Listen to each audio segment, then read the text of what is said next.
Hello everybody, it's your boy Proftrof. We're back again with another MrBallen video. This is police were too scared to go in this house. It's another mature audiences only.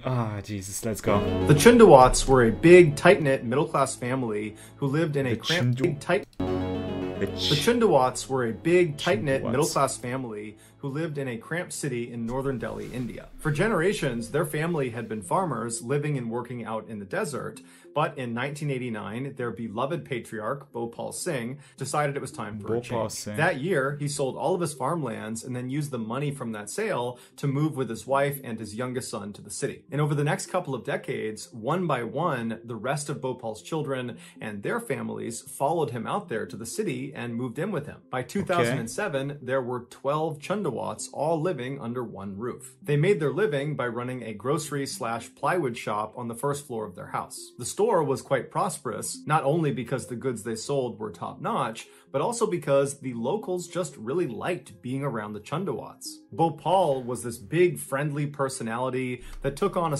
I'm scared. It's like the other video by him. It is starting very bright, nice. It's gonna be something awful, isn't it? Sort of fatherly role in the neighborhood, and so locals began calling him Daddy, just like his family did. Bhopal's wife, Narayan, took on a motherly role in the neighborhood, and so naturally was nicknamed Mommy. When she wasn't taking care of her own family, she'd be outside handing out tea to workers on the street or looking after neighborhood kids. The rest of Bhopal's family, which included his 3 adult children, 2 of their wives, and 5 grandchildren, were also often seen down at the store, and they were highly regarded and respected as well. By all accounts, the Chundawats seemed like very successful and happy people that kind of had a perfect life. But in 2007, they would face a crisis when Bhopal died. Knowing how much he meant to that family, neighbors were concerned that the family would fall apart without him. But surprisingly, immediately following his death, it was like the family started improving in all aspects of their life. It was like an already perfect family got even better. They began working extra long hours at their store, and before long, they had earned enough money to open another store. So that's all of them? They look normal. This is scaring me. They all look normal. Oh god. They put an addition on their house. They improved their health by changing their diet and cutting alcohol and tobacco out of their lives. Their children, who were already very gifted students, began studying even more and did even better in school. And the whole family, from the youngest to the... How is that the most sus thing so far? That the children are studying more in school. That seems very suspect. Oldest what the hell? Became exponentially more devout. While neighbors certainly noticed these changes in the Chundawats, none of them raised any eyebrows. In fact, people were impressed. This incredible family has managed to come out of a huge crisis better off and happier for it. Little did they know that behind the scenes, something totally sinister was driving these changes. Fast forward 11 years to July 1st, 2018. That morning, like every other morning, locals began lining up outside of the Chundawats grocery store, waiting for them to open their doors. The Chundawats were known to be extremely punctual, and at 6 a.m. sharp every day, they opened those doors. But this morning, 6 a.m. came and went, and the store stayed dark and the doors stayed closed. People began calling the Chundawats, but none of them had their phone on. So eventually, a 79-year-old neighbor decided they would just walk up the steps to the Chundawats' house and check on them themselves. And so up they went, they knocked on the door, they yelled out for the family, but nobody came to the door, everything was off. And so eventually, they just tried the doorknob and twisted it, and it turned. He swings it open, and he yells out the family's name, and as soon as the door flings open, and he can see inside, he nearly faints. He backpedals, he screams, he runs down to the street, and he yells for someone to call the police. Luckily, there was a police officer in the area, and so very quickly they came over and they cleared the crowd out of the way that was forming at the base of the Chundawat steps. They were all looking up to see whatever this neighbor had seen, and before the officer actually ascended the stairs, someone told him what was seen inside of the house. And so he's mentally preparing himself for what he's about to walk into. He walks up the stairs and he pauses right before turning the corner when he's going to actually see inside the house.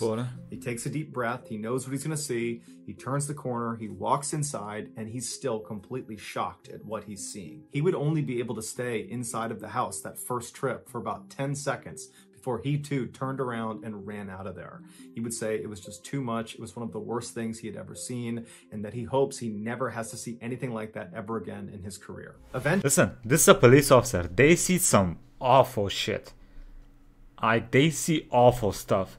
So for a police officer to say that, what happened? The police would go back inside the Chundawat's house, and after looking around, they would find 11 hidden diaries. And in these diaries would be the full awful story of what happened to that family. In the first few days following Bhopal's death in 2007, the family called a priest to lead them in a prayer honoring their lost loved one. And during this prayer, Lalit, who was Bhopal's youngest son, at the time he was in his 30s, he began chanting. And as soon as he did, the rest of his family stopped what they were doing and just stared at him. They couldn't believe what they were hearing. A few years earlier, Lalit had been in this horrible accident where plywood had fallen off of a shelf and hit him in the head, nearly killing him. He survived the ordeal, but the damage to his head left him unable to speak.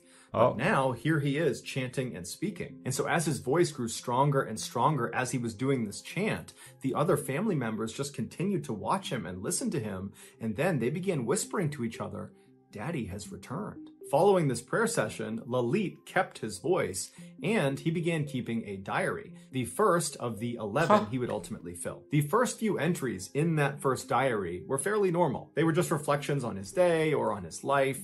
But pretty quickly, the entries took a major turn. The first strange entry occurred on September 7, 2007. To that point, Lalit had been writing in kind of narrative format about his life and whatever it was he was writing about, but it just kind of abruptly stopped, and in its place was this really deliberate instruction for his family. It said they all needed to get a black and white photo of Bhopal, their patriarch, and put it in front of them, and then pray they're able to rid themselves of their old habits. From this point onward, the diary entries became more frequent, and they stayed in this kind of strange instruction format for the family. It was like it was a growing list of rules for the family to follow. So it's like and the tone of these instructions that Lalit is writing out in this diary became more and more aggressive and punitive and hectoring. It was like the family was being punished. But the family appeared to obey all of these instructions. And this was because Lalit told his family that Bhopal had come back from the dead, he had given Lalit his voice back, and he had spoken to Lalit and explained to him that the reason he was back is because he wanted to save his family's souls. Lalit explained that at night, Bhopal would possess his body, and then using Lalit's body, he would write these instructions in the diary for his family to follow. And the idea was, if you follow these instructions, that will set you on the path to saving your soul. His instructions were at first just simple ways to honor Bhopal, but quickly they became really specific directives of how each of the family members needed to live their life on a day-to-day basis. There were instructions about which food they were allowed to eat and when they were allowed to eat it. There were instructions about which things they could sell in their store, and there were instructions on how to invest their profits, and there were countless instructions on how they should be praying and when they should be praying. Every night, just before 9 p.m., the family was instructed to stop whatever they were doing and head back to the house. And if anybody asked them what they were doing, they were supposed to tell them that grandfather was coming. And so they would all convene in a room inside of their house and they would wait. And then at some point, Lalit would walk into the room, he would sit down in front, and then right at 9 p.m., he would become possessed by Bhopal, and then Bhopal would lead a 15 to 30 minute long prayer. Eventually, Lalit began observing a vow of silence, and he told his family that if and when you hear my voice again, it's not Lalit, you're only hearing Bhopal. In the eyes of his family, Lalit was no longer Lalit. Lalit had become Bhopal, or I guess Bhopal had become Lalit. But either way, Bhopal was back, and so with the exception of Lalit's mother, everyone in his family began referring to him as Daddy. Over the years this went on, the neighbors did pick up on the family's strange behavior, specifically Lalit's strange behavior. But no one ever said anything about it because despite the weirdness, the family seemed like they were really flourishing. They looked healthier, they were making more money, the grandchildren were excelling in school, and they just generally looked really happy. And so fast forward to June of 2018, which is the month before the neighbor and then... It's such a huge build-up, you know some foul shit's about to happen. God damn it. You know something very awful is gonna happen.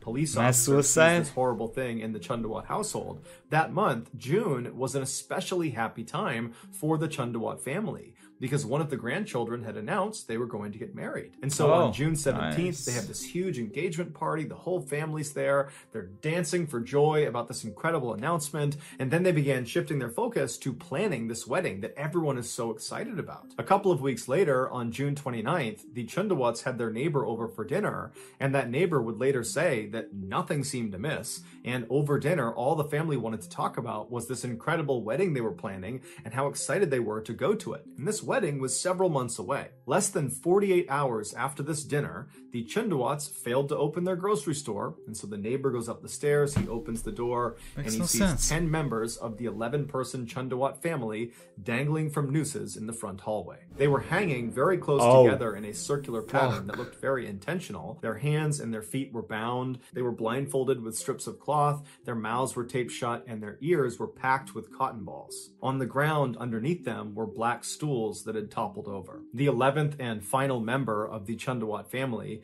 which was the 77-year-old widow of Bhopal, was found dead laying in a bed nearby with a belt right next to her. The initial thought by police is this was a mass murder, but after reading the last few entries of Lalit's final diary, they realized it wasn't. Lalit had convinced his family that just abiding by Bhopal's strict instructions that he gave them in the diary, that was not enough to save their souls. What they needed to do was participate in a ritual he was calling Vat Tapasya, which means worship at the hanging roots of the banyan tree. 8 days before their bodies Why did they believe him so easily?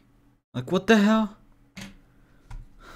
were found, the family who agreed to do this ritual began practicing for it. And every night they'd work on binding their hands and their feet and then unbinding themselves, and they would tie nooses and put it around their neck, and they would tighten them, and then they'd loosen them and take them off, and they'd do it to each other until they were very good at doing all of those things. The day before their bodies were found, the family performed what's called a hawan, which is a ceremony of burnt offerings. And then afterwards they ordered food and then tied their dog up outside. At 10 p.m., one of the grandchildren and her mother left the house and went to a store, and then were caught on camera walking back to the house carrying these black stools that they would later use in the ritual. Just after midnight, it was time for the family to get in position. The parents helped their children put on their bindings, they got them up on their stool, and they put their nooses around their neck and cinched it down tight and told them to wait. And then afterwards, they did the same thing to themselves. At this point, Lalit's mother most likely realized she was not able to climb up onto the stool because she was hurting or she was tired. And so a decision was made to move her into the bedroom. And so she, along with Lalit and Lalit's wife, Tina, walked into the bedroom. And once she was laying down on the bed, Lalit put a belt around her neck. And then he and Tina pulled on it until his mother went still. And then afterwards, he took the belt off, put it next to her. And then Lalit and Tina casually walked back towards the front hallway where the 8 other family members. No one in this family was like, brother, this does not seem right at this whole, at any point. What the hell?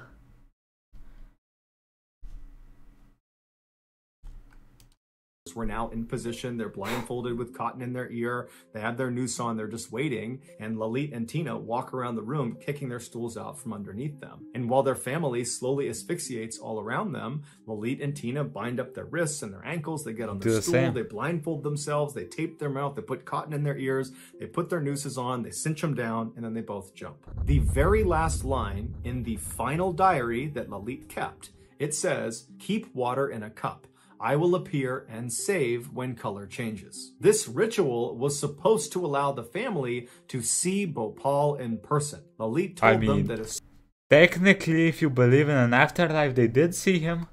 soon as they were hanging, the skies would open up, the earth would tremble, and Bhopal would walk right into the room and save them from their death. And they were going to be able to prove that he was there, because not only would they have lived through this ritual, but also Bhopal was going to change the color of the water in the cup that was left out near their bodies. The family had even left the front door unlocked to make it even easier for Bhopal to come in and save them. The Chundawats were couldn't they just depend on the water changing? Was the suicide necessary? Not committing suicide. They believed they were going to survive this ritual. This is why just 2 days earlier at that dinner with the neighbor, they were eagerly talking about this wedding that was off in the future they were planning because they believed they would get to attend it, even though they knew in 2 days they'd be performing this Fat Tapasya ritual. Ultimately, investigators closed the case as a mass suicide, citing the cause as shared delusion. So that's going to do it, guys. If you found the secret in today's episode, let us know in the comments section what it is and where you found it, so give us the timestamp, and if you're the first to do that, we'll pin you at the top of the comments section.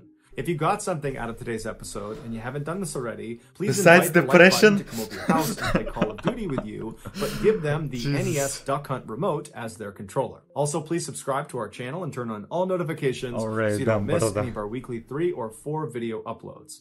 If you want to get in touch with me, you can direct message me on Instagram or on Twitter. My username for both platforms is the same. It's JohnBallen416. I also have a ton of content over on TikTok where my username is MrBallen. I also have a second YouTube channel called MrBallen Shorts where I post random short videos and lost episodes.